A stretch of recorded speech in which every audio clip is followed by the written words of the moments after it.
This audio is used for the transcriber test at Go Transcript.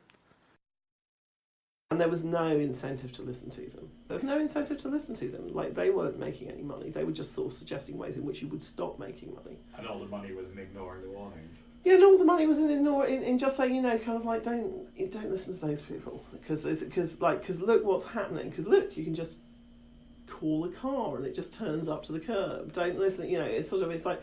And that sort of your sold vision. This is where your sort of VC point, I think, is really well made.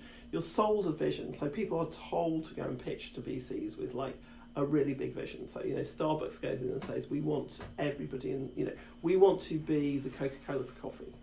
And then you have Uber, which is we want to be the Starbucks of mobility. And it's pitched on that infinite scale idea, and people do not think about the cultural implications of infinite scale. And when we talk about so from my perspective, all of this comes from looking at what is journalistic and non-journalistic about these platforms.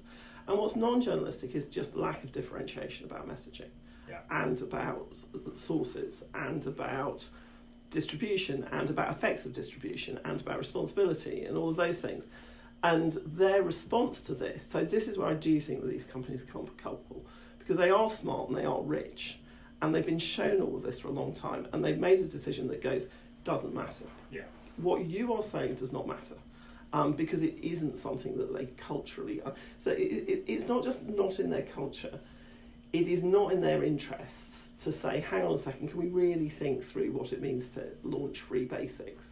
When Nikhil Pawar had his anti-free basics campaign in India, everything he set out about it, if they took it seriously and had not dismissed it, would have stopped them doing what they did in Myanmar. Every single aspect of it. It was like, you should not be deciding the connectivity of a population you don't understand, the culture you don't belong to.